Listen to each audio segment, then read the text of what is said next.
Hey, how is everyone doing? We are the Mercurials. This week we'll be looking at President Trump. He has been coming into the media limelight since the middle of last decade. In this video, we'll look at how Trump plays his card to attract his fellow conservative followers even in the middle of a pandemic. These are what we will look at. Trump's tactic of ruling from Twitter. When Trump entered the Oval Office in early 2017, Twitter was the political tool that helped him do it. Since then, Trump seems to have reshaped the presidential power and has even integrated Twitter as a part of his administration's vital tool. Trump has used his tweets to govern almost everything. On August 24, 2019, Trump announced increased tariffs on $300 billion worth of Chinese goods, using a tweet to deepen tensions between the two countries. This is what he tweeted. For many years, China and many other countries has been taking advantage of the United States on trade, intellectual property theft and much more. Our country has been losing hundreds of billions of dollars a year to China with no end in sight.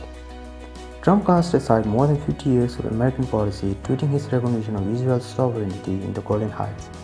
This is what he exactly tweeted.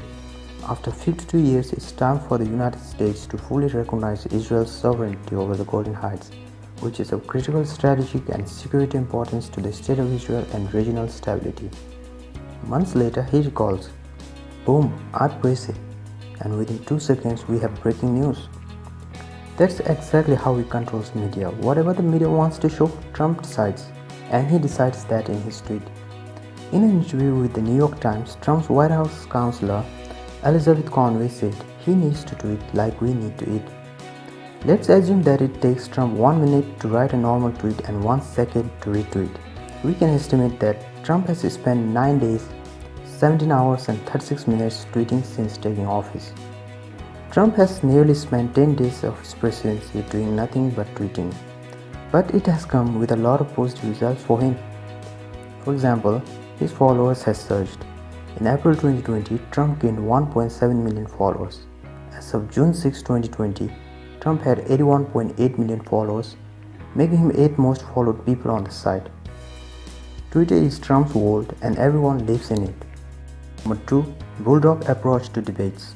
Trump seems to have broken the age-old tradition of American presidential debate, which was based on the norms of peace and non-aggression.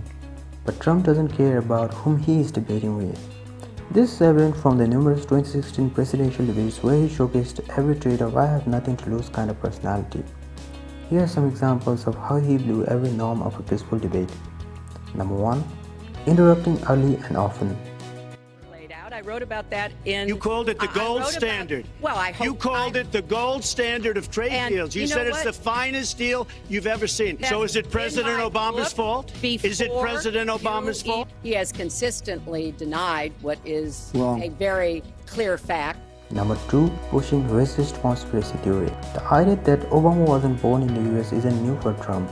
He essentially launched his current political career calling by becoming one of the most prominent advocates for the birth of conspiracy theory. He continued spouting off these conspiracy theories in public as late as 2015, years after Obama released short-form and long-form birth certificates proving he was born in Hawaii. Here's a clip of how he exactly does that.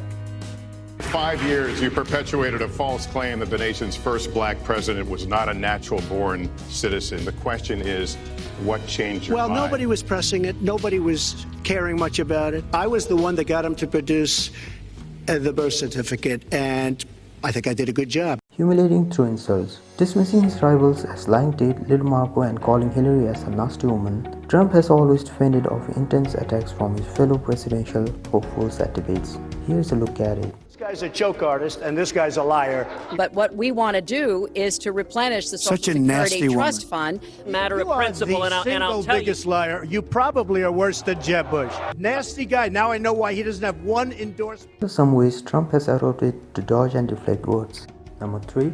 Labeling mainstream media as fake. Over the last 5 years, Trump has led the Republicans and his conservative followers to distrust mainstream media, which has further divided the choice over what to trust and what not to.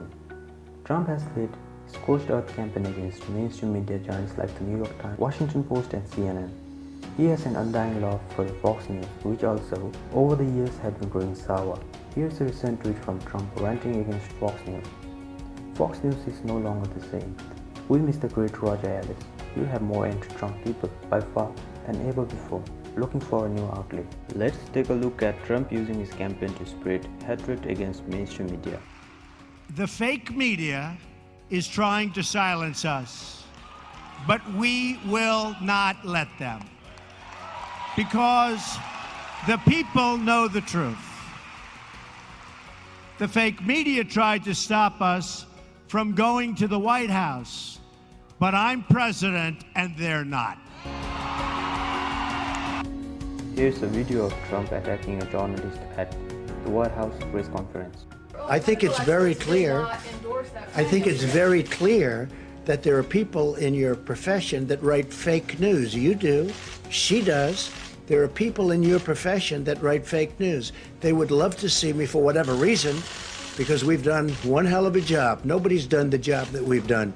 Here's a video of Trump acting like a child in front of Finnish president at a conference. Question, sir, was what did you want President Zelensky to do about Vice President Biden and his son Hunter? Are you talking to me? Yeah, it was just a follow-up of what I just asked you, sir. Listen, you ready?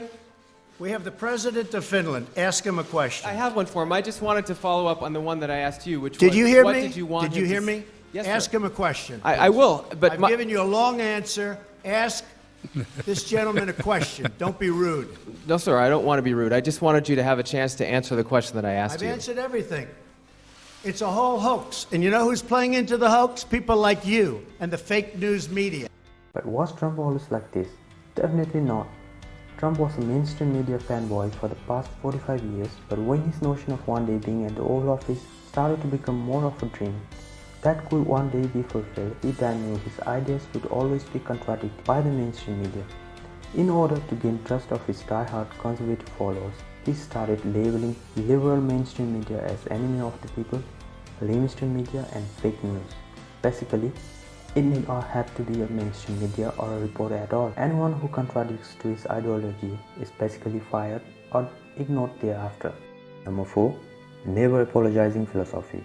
On October 27, 2018, a man from Florida was caught by fakes for sending bombs via mails to over 13 liberals. The deep dive into his social media accounts revealed he attended Trump rallies and tweeted about the targets of Trump's tirades, several of whom he attempted to bomb. When the reporter asked Trump if he was to blame for what happened and if it bothers him or not, this was his reply. No, not at all.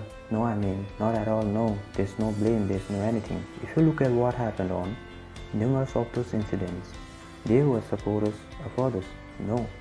If words were believed, Trump would dodge them all. The above case seems too far for Trump to apologize, but he hasn't done for every single insult he throws over the Democrats. But why does Trump never apologize?